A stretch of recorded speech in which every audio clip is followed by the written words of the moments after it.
होयसल वंश। द्वार समुद्र के होयसल वंश की स्थापना विष्णुवर्धन ने की थी। होयसल वंश यादव वंश की एक शाखा थी। बेलूर में चेन्ना केशव मंदिर का निर्माण विष्णुवर्धन ने 1117 ईस्वी में किया था। होयसल वंश का अंतिम शासक वीर बल्लाल तृतीय था, जिसे मलिक काफूर ने हराया था। होयसल वंश की राजधानी द्वार समुद्र आधुनिक हेलीविड था। कदम वंश। कदम वंश की स्थापना मयूर शर्मन ने की थी। कदम वंश की राजधानी वनवासी था। गंग वंश। गंग वंश संस्थापक वज्रहस्त पंचम था। अभिलेखों के अनुसार गंग वंश के प्रथम शासक कोंकणी वर्मा था।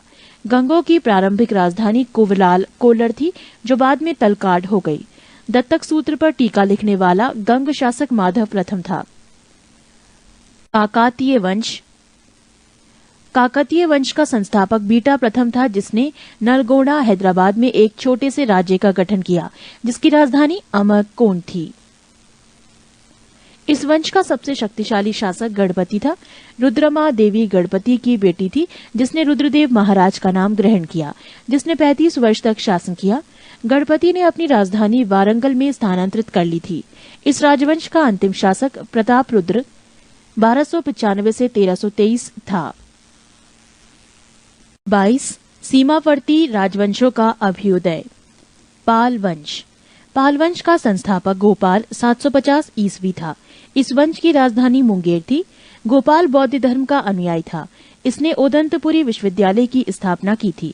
पाल वंश के प्रमुख शासक थे धर्मपाल, देवपाल, नारायणपाल, महिपाल, नयपाल आदि। पाल वंश का सबसे महान शासक धर्मपाल था, जिसने विक्रमशिला विश्वविद्यालय की स्थापना की थी। कन्नौज के लिए त्रिपक्षीय संघर्ष पाल वंश, गुर्जर प्रतिहार वंश एवं राष्ट्रकूट वंश के बीच हुआ। इसमें पाल वंश की ओर से सर्वप्रथम धर्मपाल शामिल हुआ था। 11वीं सदी के गुजराती कवि सोडठल ने धर्मपाल को उत्तरापथ स्वामी की उपाधि से संबोधित किया है। ओदंतपुरी बिहार के प्रसिद्ध बौद्ध मठ का निर्माण देवपाल ने करवाया था। जावा के शैलेंद्रवंशी शासक बालपुत्र देव के अनुरोध पर देवपाल ने उसे नालंदा में एक बौद्ध विहार बनवाने के लिए 5 गांव दान में दिए थे। गौड़ी रीति नामक साहित्यिक विद्या का विकास पाल शासकों के समय में हुआ। पाल शासक बौद्ध धर्म के अनुयायी थे। सेन वंश। सेन वंश की स्थापना सामंत सेन ने राढ़ में की थी। इसकी राजधानी नदिया लखनौती थी। सेन वंश के प्रमुख शासक विजय सेन, बल्लाल सेन एवं लक्ष्मण सेन थे। सेन वंश का प्रथम स्वतंत्र शासक विजय सेन था, जो शैव धर्म का अनुयायी था। पृष्ठ 30। दान सागर एवं अद्भुत सागर नामक ग्रंथ की रचना सेन शासक बल्लाल सेन ने की थी। अद्भुत सागर को लक्ष्मण सेन ने पूर्ण रूप दिया था। लक्ष्मण सेन की राज्यसभा में गीत गोविंद के लेखक जयदेव, पवनदूत के लेखक धोई एवं ब्राह्मण सर्वस्व के लेखक हलायुद्ध थे। हलायुद्ध लक्ष्मण सेन का प्रधान न्यायाधीश एवं मुख्यमंत्री था। विजय सेन ने देवपाड़ा में प्रद्युम्नेश्वर मंदिर, शिव की विशाल मंदिर की स्थापना की। सेन राजवंश प्रथम राजवंश था, जिसने अपना अभिलेख सर्वप्रथम हिंदी में उत्कीर्ण करवाया। लक्ष्मण सेन बंगाल का अंतिम हिंदू शासक था। कश्मीर के राजवंश। कश्मीर पर शासन करने वाले शासक वंश कालक्रम से इस प्रकार थे: कारकोट वंश, उत्पल वंश, लोहार वंश। 627 ईस्वी में दुर्लभ वर्धन नामक व्यक्ति ने कश्मीर में कारकट वंश, हिंदू वंश की स्थापना की थी। हुएनसांग ने उसके शासनकाल में कश्मीर की यात्रा की। कारकोट वंश का सबसे शक्तिशाली राजा ललिता द्वितीय मुक्तापीड था। कश्मीर का मार्तंड मंदिर का निर्माण ललिता द्वितीय मुक्तापीड के द्वारा करवाया गया था। कारकोट वंश के बाद कश्मीर पर उत्पल वंश का शासन हुआ। इस वंश का संस्थापक अवंती वर्मन था। अवंतीपुर नामक नगर की स्थापना अवंती वर्मन ने की थी। अवंती वर्मन के अभियंता सूर्य ने सिंचाई के लिए नहरों का निर्माण करवाया। 980 ईस्वी में उत्पल वंश की रानी दीदिया एक महत्वाकांक्षिणी शासिका हुई। उत्पल वंश के बाद कश्मीर पर लोहार वंश का शासन हुआ। लोहार वंश का संस्थापक संग्राम राज था। संग्राम राज के बाद अनंत राजा हुआ। इसकी पत्नी सूर्यमती ने प्रशासन को सुधारने में उसकी सहायता की। लोहार वंश का शासक हर्ष विद्वान, कवि तथा कई भाषाओं का ज्ञाता था। कल्हड़ हर्ष का आश्रित कवि था। जयसिंह लोहार वंश का अंतिम शासक था, जिसने 1128 ईस्वी से 1155 ईस्वी तक शासन किया। जयसिंह के शासन के साथ ही कल्हड़ की राजतरंगिणी का विवरण समाप्त हो जाता है। कामरूप का वर्मन वंश। चौथी शताब्दी के मध्य कामरूप के वर्मन वंश का उदय हुआ। इस वंश की प्रतिष्ठा का संस्थापक पुष्यवर्मन था। इसकी राजधानी प्राग ज्योतिष नामक स्थान पर थी। कालांतर में कामरूप पाल साम्राज्य का एक अंग बन गया। 23 राजपूत राजवंशों की उत्पत्ति। गुर्जर प्रतिहार वंश। मालवा का शासक नागभट्ट प्रथम गुर्जर प्रतिहार वंश का संस्थापक था। नागभट्ट द्वितीय को राष्ट्रकूट सम्राट गोविंद तृतीय ने हराया था। प्रतिहार वंश का सर्वाधिक शक्तिशाली एवं प्रतापी राजा मिहिर भोज था। मिहिर भोज ने अपनी राजधानी कन्नौज में बनाई थी। वो विष्णु भक्त था। उसने विष्णु सम्मान में आदि वाराह की उपाधि धारण की। राजशेखर प्रतिहार शासक महेंद्रपाल के दरबार में रहते थे। इस वंश का अंतिम राजा यशपाल 1036 ईस्वी था। दिल्ली नगर की स्थापना तोमर नरेश अनंगपाल ने 11वीं सदी के मध्य में की। गहड़वाल यानी राठौड़ राजवंश। गहड़वाल वंश का संस्थापक चंद्रदेव था। इसकी राजधानी वाराणसी काशी में थी। पृष्ठ 31 इस वंश का सर्वाधिक शक्तिशाली राजा गोविंद चंद था। इसका मंत्री लक्ष्मीधर शास्त्रों का प्रकांड पंडित था, जिसने कृत्य कल्पतरु नामक ग्रंथ लिखा था। गोविंद चंद की एक रानी कुमार देवी ने सारनाथ में धर्मचक्र जिन विहार बनवाई। पृथ्वीराज तृतीय ने स्वयंवर से जयचंद की पुत्री संयोगिता का अपहरण कर लिया था। इस वंश का अंतिम शासक जयचंद था, जिसे गौरी ने 1194 ईस्वी के चंदावर युद्ध में मार डाला। चाईमान या चौहान वंश। चौहान वंश का संस्थापक वासुदेव था। इस वंश की प्रारंभिक राजधानी अहिच्छत्र थी। बाद में अजयराज द्वितीय ने अजमेर नगर की स्थापना की और उसे राजधानी बनाया। इस वंश का सबसे शक्तिशाली शासक अर्णोराज के पुत्र विग्रहराज चतुर्थ बीसलदेव 1153 से 1163 ईस्वी हुआ, जिसने हरि केली नामक संस्कृत नाटक की रचना की। सोमदेव विग्रहराज चतुर्थ के राजकवि थे। इन्होंने ललित विग्रहराज नामक नाटक लिखा। 2.5 दिन का झोपड़ा नामक मस्जिद शुरू में विग्रहराज चतुर्थ द्वारा निर्मित एक विद्यालय था। पृथ्वीराज तृतीय इस वंश का अंतिम शासक था। चंद्रवरदाई पृथ्वीराज तृतीय का राजकवि था, जिसकी रचना पृथ्वीराज रासो है। रणथंभौर के जैन मंदिर का शिखर पृथ्वीराज तृतीय ने बनवाया था। तराइन का प्रथम युद्ध 1191 में हुआ, जिसमें पृथ्वीराज तृतीय की विजय एवं गौरी की हार हुई। तराइन के द्वितीय युद्ध 1192 में हुआ, जिसमें गौरी की विजय एवं पृथ्वीराज तृतीय की हार हुई। परमार वंश। परमार वंश का संस्थापक उपेंद्र राज था। इसकी राजधानी धारा नगरी थी। प्राचीन राजधानी उज्जैन। परमार वंश का सर्वाधिक शक्तिशाली शासक राजा भोज था। राजा भोज ने भोपाल के दक्षिण में भोजपुर नामक झील का निर्माण करवाया। नैषधीय चरित के लेखक श्रीहर्ष एवं प्रबंध चिंतामणि के लेखक मेरुतुंग थे। राजा भोज ने चिकित्सा, गणित एवं व्याकरण पर अनेक ग्रंथ लिखे। भोजकृत युक्ति कल्पतरु में वास्तुशास्त्र के साथ साथ विविध वैज्ञानिक यंत्रों व उनके उपयोग का उल्लेख है। नवसाह सांक चरित के रचयिता पद्मगुप्त, दशरूपक के रचयिता धनंजय, धनिक हलायुद्ध एवं अमित गति जैसे विद्वान वाक्यपति मुंज के दरबार में रहते थे। कविराज की उपाधि से विभूषित शासक था राजा भोज। भोज ने अपनी राजधानी में सरस्वती मंदिर का निर्माण करवाया था। इस मंदिर के परिसर में संस्कृत विद्यालय भी खोला गया था। राजा भोज के शासनकाल में धारा नगरी विद्या एवं विद्वानों का प्रमुख केंद्र थी। भोज ने चित्तौड़ में त्रिभुवन नारायण मंदिर का निर्माण करवाया। भोजपुर नगर की स्थापना राजा भोज ने की थी। परमार वंश के बाद तोमर वंश का, उसके बाद चाहमान वंश का और अंततः 1297 ईस्वी में अलाउद्दीन खिलजी के सेनापति नसरत खां और उलूग खान ने मालवा पर अधिकार कर लिया। चंदेल वंश। प्रतिहार साम्राज्य के पतन के बाद बुंदेलखंड की भूमि पर चंदेल वंश का स्वतंत्र राजनीतिक इतिहास प्रारंभ हुआ। बुंदेलखंड का प्राचीन नाम जेजाक भुक्ति है। चंदेल वंश का संस्थापक है नन्नूक 831 ईस्वी। इसकी राजधानी खजुराहो थी। प्रारंभ में इसकी राजधानी कालिंजर महोबा थी। राजा धंग ने अपनी राजधानी कालिंजर से खजुराहो में स्थानांतरित की थी। चंदेल वंश का प्रथम स्वतंत्र एवं सबसे प्रतापी राजा यशोवर्मन था। यशोवर्मन ने कन्नौज पर आक्रमण कर प्रतिहार राजा देवपाल को हराया तथा उससे एक विष्णु की प्रतिमा प्राप्त, जिसे उसने खजुराहो के विष्णु मंदिर में स्थापित की। पृष्ठ 32 धंग ने जिन्ननाथ, विश्वनाथ एवं वैद्यनाथ मंदिर का निर्माण करवाया। कंदरिया महादेव मंदिर का निर्माण धंगदेव द्वारा 999 ईस्वी में किया गया। धंग ने गंगा यमुना के संगम में शिव की आराधना करते हुए अपने शरीर का त्याग किया। चंदेल शासक विद्याधर ने कन्नौज के प्रतिहार शासक राज्यपाल की हत्या कर दी, क्योंकि उसके महमूद के आक्रमण का सामना किए बिना ही आत्मसमर्पण कर दिया था। विद्याधर ही अकेला ऐसा भारतीय नरेश था जिसने महमूद गजनी की महत्वाकांक्षाओं का सफलतापूर्वक प्रतिरोध किया। चंदेल शासक कीर्तिवर्मन की राज्यसभा में रहने वाले कृष्ण मिश्र ने प्रबोध चंद्रोदय की रचना की थी। इन्होंने महोबा के समीप कीर्तिसागर नामक जलाशय का निर्माण किया। आल्हाद उदल नामक 2 सेनानायक परम निर्देव के दरबार में रहते थे, जिन्होंने पृथ्वीराज चौहान के साथ युद्ध करते हुए अपनी जान गंवाई थी। चंदेल वंश का अंतिम शासक परम निर्देव ने 1202 ईस्वी में कुतुबुद्दीन ऐबक की अधीनता स्वीकार कर ली। इस पर उसके मंत्री अजय देव ने उसकी हत्या कर दी। सोलंकी वंश अथवा गुजरात के चालुक्य शासक। सोलंकी वंश का संस्थापक मूलराज प्रथम था। इसकी राजधानी अनहिलवाड़ थी। मूलराज प्रथम शैव धर्म का अनुयायी था। भीम प्रथम के शासनकाल में महमूद गजनी ने सोमनाथ के मंदिर पर आक्रमण किया। भीम प्रथम के सामंत बिमल ने आबू पर्वत पर दिलवाड़ा का प्रसिद्ध जैन मंदिर बनवाया।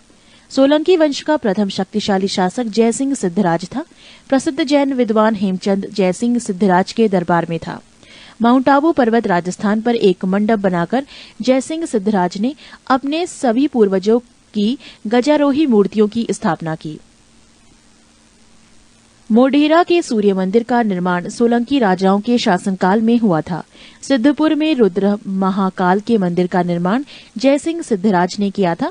सोलंकी शासक कुमारपाल जैन मतानुयायी था। वो जैन धर्म के अंतिम राज के प्रवर्तक के रूप में प्रसिद्ध है। सोलंकी वंश का अंतिम शासक भीम द्वितीय था।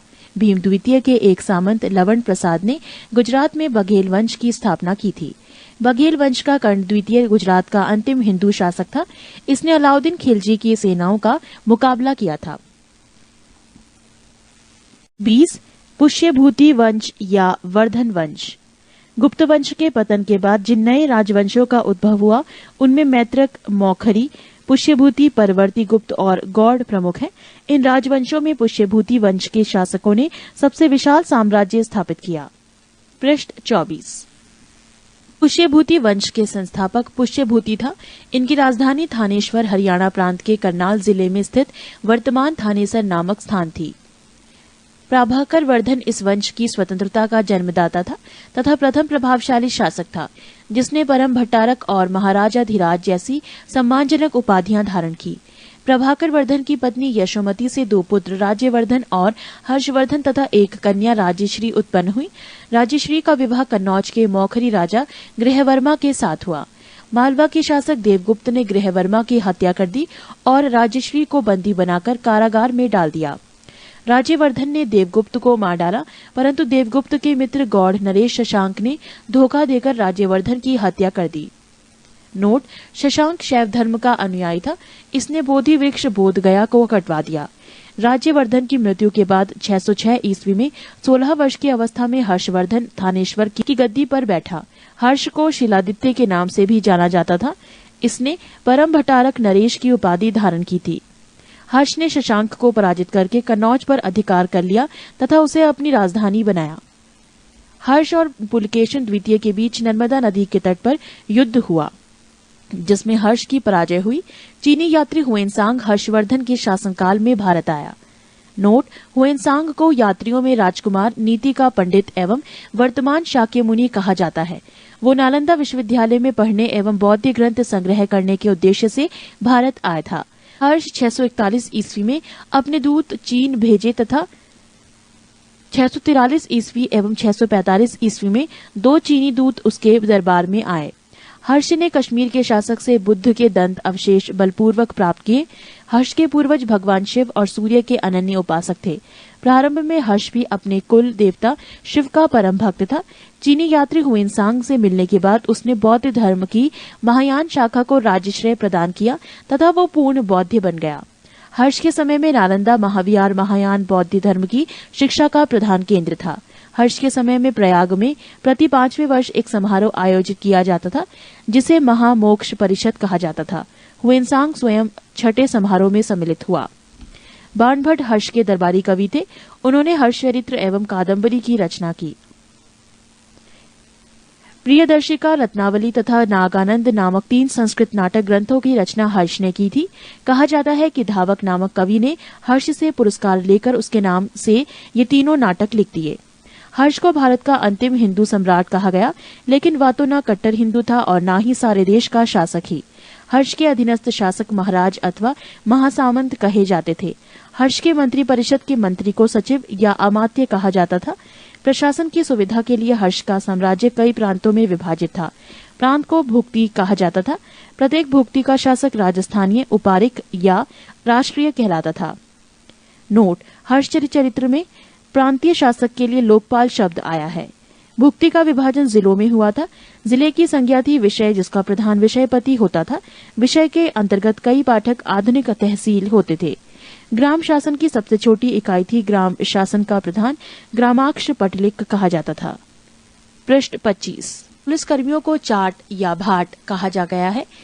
दंडपाशिक तथा दांडिक पुलिस विभाग के अधिकारी होते थे। अश्वसेना के अधिकारियों को बृहदेश्वर, पैदल सेना के अधिकारियों को बलाधिकृत या महाबलाधिकृत कहा जाता था।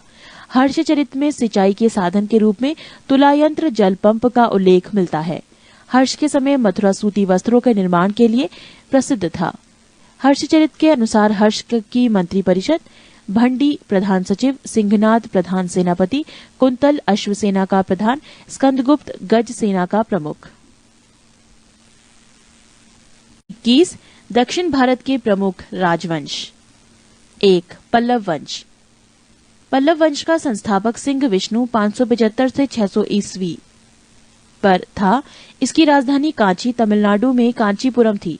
वो वैष्णव धर्म का अनुयायी था। किराता अर्जुनियम के लेखक भारवी सिंह विष्णु के दरबार में रहते थे। पल्लव वंश के प्रमुख शासक हुए क्रमशः महेंद्र वर्मन प्रथम 600 से 630 ईस्वी, नरसिंह वर्मन प्रथम 630 से 668 ईस्वी, महेंद्र वर्मन द्वितीय 668 से 670, परमेश्वर वर्मन प्रथम 670 से 680 ईस्वी, नरसिंह वर्मन द्वितीय 704 से 728, नंदी वर्मन द्वितीय 731 से 795। पल्लव वंश का अंतिम शासक अपराजित 879 से 897 ईस्वी हुआ। मतविलास प्रहसन की रचना महेंद्र वर्मन ने की थी। महाबलीपुरम के एकाशम मंदिर, जिन्हें रथ कहा गया है, का निर्माण पल्लव राजा नरसिंह वर्मन प्रथम के द्वारा करवाया गया था। रथ मंदिरों में सबसे छोटा द्रौपदी रथ है, जिसमें किसी प्रकार का अलंकरण नहीं मिलता है। वातपी कोंड की उपाधि नरसिंह वर्मन प्रथम ने धारण की थी। अरबों के आक्रमण के समय पल्लवों का शासक नरसिंह वर्मन द्वितीय था। उसने राजसिंह राजाओं में सिंह, आगम प्रिय शासकों का प्रेमी और शंकर भक्त, शिव का उपासक की उपाधियां धारण की। उसने कांची के कैलाश मंदिर का निर्माण करवाया, जिसे राज सिद्धेश्वर मंदिर भी कहा जाता है। इसी मंदिर के निर्माण से द्रविड़ स्थापत्य कला की शुरुआत हुई। महाबलीपुरम में शोर मंदिर। दशकुमार चरित के लेखक दंडी नरसिंह वर्मन द्वितीय के दरबार में रहते थे। कांची के मुक्तेश्वर मंदिर तथा वैकुंठ पेरुमाल मंदिर का निर्माण नंदीवर्मन द्वितीय ने करवाया। प्रसिद्ध वैष्णव संत तिरुमंगई अलवार नंदीवर्मन द्वितीय के समकालीन थे। राष्ट्रकूट राजवंश का संस्थापक दंतीदुर्ग 752 ईस्वी था। इसकी राजधानी मणिकर या मान्यखेत, वर्तमान मालखेड़, शोलापुर के निकट थी। राष्ट्रकूट वंश के प्रमुख शासक थे कृष्ण प्रथम, ध्रुव गोविंद तृतीय, अमोघ वर्ष कृष्ण द्वितीय, इंद्र तृतीय एवं कृष्ण तृतीय। एलोरा के प्रसिद्ध कैलाश मंदिर का निर्माण कृष्ण प्रथम ने करवाया था। ध्रुव राष्ट्रकूट वंश का पहला शासक था, जिसने कन्नौज पर अधिकार करने हेतु त्रिपक्षीय संघर्ष में भाग लिया और प्रतिहार नरेश वत्सराज एवं पाल नरेश धर्मपाल को पराजित किया। ध्रुव को धारावश भी कहा जाता था। गोविंद तृतीय ने त्रिपक्षीय संघर्ष में भाग लेकर चक्रायुद्ध एवं उसके संरक्षक धर्मपाल तथा प्रतिहार वंश के शासक नागभट्ट द्वितीय को पराजित किया। पृष्ठ 26। पल्लव, पांड्य, केरल एवं गंग शासकों के संघ को गोविंद तृतीय ने स्पष्ट नष्ट किया।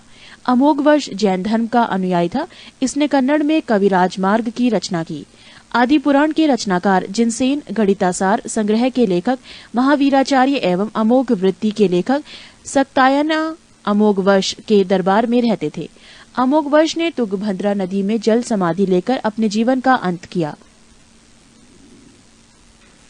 इंद्र तृतीय के शासनकाल में अरब निवासी अल मसूदी भारत आया।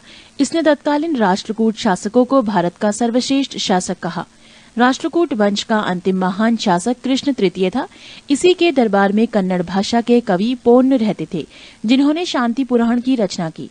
कल्याणी के चालुक्य तैलप द्वितीय ने 973 ईस्वी में कर्क को हराकर राष्ट्रकूट राज्य पर अपना अधिकार कर लिया और कल्याणी के चालुक्य वंश की नींव डाली।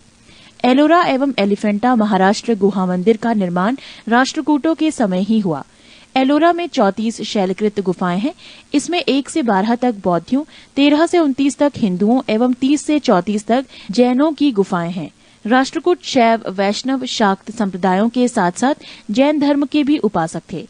राष्ट्रकूटों ने अपने राज्यों में मुसलमान व्यापारियों को बसने तथा इस्लाम के प्रचार की स्वीकृति दी थी।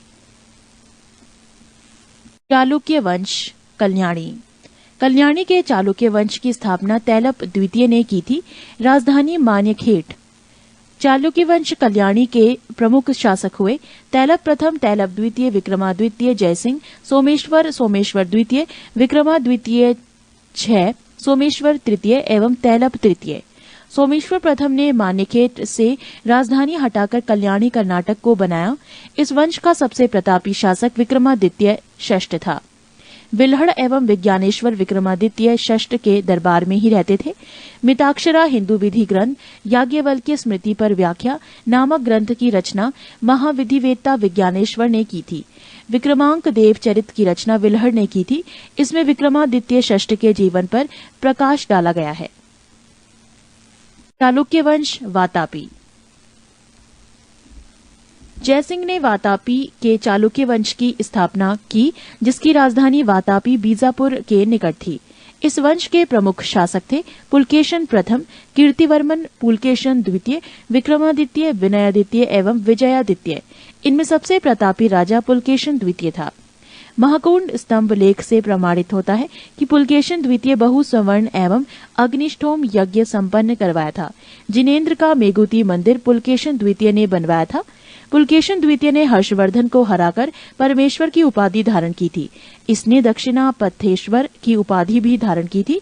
पल्लव वंशी शासक नरसिंह वर्मन प्रथम ने पुलकेशन द्वितीय को लगभग 642 ईस्वी में परास्त किया और उसकी राजधानी बादामी पर अधिकार कर लिया। संभवतः इसी युद्ध में पुलकेशन द्वितीय मारा गया। इसी विजय के बाद नरसिंह वर्मन ने वातापी कोड की उपाधि धारण की। ऐहोल अभिलेख का संबंध पुलकेशन द्वितीय से है। लेखक रवि कीर्ति। अजंता के एक गुहा चित्र में फारसी दूत मंडल को स्वागत करते हुए पुलकेशन द्वितीय को दिखाया गया है। वातापी का निर्माणकर्ता कीर्तिवर्मन को माना गया है। मालवा को जीतने के बाद विनयादित्य ने सकलोत्तर पथनाथ की उपाधि धारण की। पृष्ठ 27। विक्रमादित्य द्वितीय के शासनकाल में ही दक्कन के अरबों ने आक्रमण किया। इस आक्रमण का मुकाबला विक्रमादित्य के भतीजा पुलकेशी ने किया। इस अभियान की सफलता पर विक्रमादित्य द्वितीय ने इसे अवनी जनाश्रय की उपाधि प्रदान की। विक्रमादित्य द्वितीय की प्रथम पत्नी लोक महादेवी ने पदट काल में विरूपाक्ष महादेव मंदिर तथा उसकी दूसरी पत्नी त्रैलोक्य देवी ने त्रैलोकेश्वर मंदिर का निर्माण करवाया। इस वंश का अंतिम राजा कीर्तिवर्मन द्वितीय था। इसे इसके सामंत दंतिदुर्ग ने परास्त कर एक नए वंश राष्ट्रकूट वंश की स्थापना की। चालुक्य वंश वेंगी। बेंगी के चालुक्य वंश का संस्थापक विष्णुवर्धन था। इनकी राजधानी बेंगी आंध्र प्रदेश में थी। इस वंश के प्रमुख शासक थे जयसिंह प्रथम, इंद्रवर्धन, विष्णुवर्धन द्वितीय, जयसिंह द्वितीय एवं विष्णुवर्धन तृतीय। इस वंश के सबसे प्रतापी राजा विजयादित्य तृतीय था, जिसका सेनापति पडुरंग था। चोल। 9वीं शताब्दी में चोल वंश पल्लवों के ध्वंसावशेषों पर स्थापित हुआ। इस वंश के संस्थापक विजयालय 850 से 87 ईस्वी थे, जिसकी राजधानी तांजाय, तंजौर या तंजावुर था। विजयालय ने नरकेसरी की उपाधि धारण की और निशुंभ सूदिनी देवी का मंदिर बनवाया। चोलों का स्वतंत्र राज्य आदित्य प्रथम ने स्थापित किया। पल्लवों पर विजय पाने के उपरांत आदित्य प्रथम ने कोदंडराम की उपाधि धारण की। चोल वंश के प्रमुख राजा थे परांतक 1, राजराज 1, राजेंद्र प्रथम, राजेंद्र द्वितीय एवं कुलोतुंग। तक्कोलम के युद्ध में राष्ट्रकूट नरेश कृष्ण तृतीय ने परांतक प्रथम को पराजित किया। इस युद्ध में परांतक प्रथम का बड़ा लड़का राजादित्य मारा गया।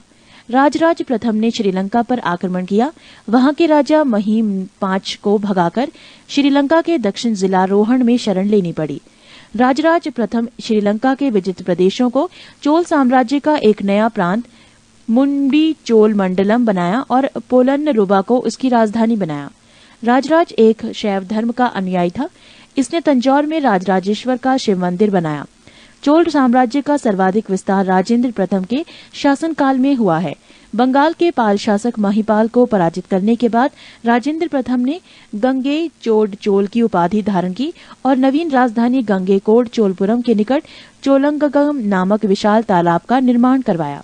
नोट: गजनी का सुल्तान महमूद राजेंद्र प्रथम का समकालीन था। चोल काल में भूमि के प्रकार: वेलन वगाई, गैर ब्राह्मण किसान स्वामी की भूमि। ब्रह्माद्य, ब्राह्मणों को उपहार में दी गई भूमि। शाला भोग, किसी विद्यालय के रखरखाव के भूमि। देवदान या तिरुनमडदुक्कनी, मंदिर को उपहार में दी गई भूमि। पलीचंद्रम, जैन संस्थानों को दान दी गई भूमि। राजेंद्र द्वितीय ने प्रकेसरी की एवं वीर राजेंद्र ने राजकेसरी की उपाधि धारण की। चोल वंश का अंतिम राजा राजेंद्र तृतीय था। चोलों एवं पश्चिमी चालुक्य के बीच शांति स्थापित करने में गोवा के कदम्ब शासक जयकेश प्रथम ने मध्यस्थ की भूमिका निभाई थी। विक्रम चोल अभाव एवं अकाल से ग्रस्त गरीब जनता से राजस्व वसूल कर चिदम्बरम मंदिर का विस्तार करवा रहा था। कुलोतुंग द्वितीय ने चिदम्बरम मंदिर में स्थित गोविंदराज विष्णु की मूर्ति को समुद्र में फेंकवा दिया। कालांतर में वैष्णव आचार्य रामानुजाचार्य ने उक्त मूर्ति का पुनरुद्धार किया और उसे तिरुपति के मंदिर में प्राण प्रतिष्ठित किया। चोल प्रशासन में भाग लेने वाले उच्च पदाधिकारियों को पेरुंदरम एवं निम्न श्रेणी के पदाधिकारियों को शेरुंदरम कहा जाता था। पृष्ठ 28। संपूर्ण चोल साम्राज्य 6 प्रांतों में विभक्त था। प्रांत को मंडलम कहा जाता था। मंडलम कोट्टम में, कोट्टम नाडु में एवं नाडु कई कुर्रमों में विभक्त था। नाडु की स्थानीय सभा को नाटूर एवं नगर की स्थानीय सभा को नगरतार कहा जाता था। स्थानीय स्वशासन चोल प्रशासन की मुख्य विशेषता थी। उर सर्वसाधारण लोगों की समिति थी जिसका कार्य होता था सार्वजनिक कल्याण के लिए तालाबों और बगीचों के निर्माण हेतु गांव की भूमि का अधिग्रहण करना। सभा या महासभा, ये मूलतः अग्रहारों और ब्राह्मण बस्तियों की सभा थी जिसके सदस्यों को पेरुमक्कल कहा जाता था। ये सभा वरियम नाम की समितियों के द्वारा अपने कार्य को संचालित करती थी। सभा की बैठक गांव में मंदिर के निकट वृक्ष के नीचे या तालाब के किनारे होती थी। व्यापारियों की सभा को नगरम कहते थे। चोल काल में भूमिकर उपज का 1/3 भाग हुआ करता था। गांव में कार्य समिति की सदस्यता के लिए जो वेतन भोगी कर्मचारी रखे जाते थे उन्हें मध्यस्थ कहते थे। ब्राह्मणों को दी गई करमुक्त भूमि को चतुर्वेदी मंगलम एवं दान दी गई भूमि ब्रह्मदेय कहलाती थी। चोल सेना का सबसे संगठित अंग था पदाती सेना। चोल काल में काशू सोने के सिक्के थे। तमिल कवियों में जयन गोंदर प्रसिद्ध कवि था जो कुलोतुंग प्रथम का राजकवि था। उसकी रचना है कलिंगतु पर्णी। कंबन, ओट टकुटन और पुंगलेंदी को तमिल साहित्य का त्रिरत्न कहा जाता है। पंप, पोन एवं रन कन्नड़ साहित्य के त्रिरत्न माने जाते हैं। पर्सी ब्राउन ने तंजौर के बृहदेश्वर मंदिर के विमान को भारतीय वास्तुकला का निकष माना है। चोलकालीन रटराज प्रतिमा को चोल कला का सांस्कृतिक सार या निचोड़ कहा जाता है।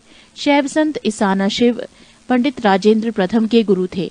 चोलकाल 10वीं शताब्दी का सबसे महत्वपूर्ण बंदरगाह कावेरीपट्टनम था। बहुत बड़ा गांव जो एक इकाई के रूप में शासित किया जाता था तनियर कहलाता था। उत्तर मेरूर शिलालेख जो सभा संख्या का विस्तृत वर्णन उपस्थित करता है परांतक प्रथम शासनकाल से संबंधित है। चोलों की राजधानी कालक्रम के अनुसार थी उर्रयूर, तंजौर, गंगकौड़, चोलपुरम एवं कांची। चोलकाल में सड़कों की देखभाल बागान समिति करती थी। चोलकाल में आम वस्तुओं के आदान प्रदान का आधार धान था। चोलकाल के विशाल व्यापारी समूह निम्न थे: वलंजियार, नानादौसी एवं मणिग्रामम। विष्णु के उपासक अलवार एवं शिव के उपासक नयनार संत कहलाते थे। उत्तर मेरूर अभिलेख के अनुसार सभा की सदस्यता: 1. सभा की सदस्यता के लिए इच्छुक लोगों को ऐसी भूमि का स्वामी होना चाहिए जहां से भू राजस्व वसूला जाता है। 2. उनके पास अपना घर होना चाहिए। 3. उनकी उम्र 35 से 70 के बीच होनी चाहिए। 4. उन्हें वेदों का ज्ञान होना चाहिए। 5. उन्हें प्रशासनिक मामलों की अच्छी जानकारी होनी चाहिए और ईमानदार होना चाहिए। 6. यदि कोई पिछले 3 सालों में किसी समिति का सदस्य रहा है तो वो किसी और समिति का सदस्य नहीं बन सकता। 7. जिसने अपने आप या अपने संबंधियों के खाते जमा नहीं कराए हैं वो चुनाव नहीं लड़ सकता। यादव वंश।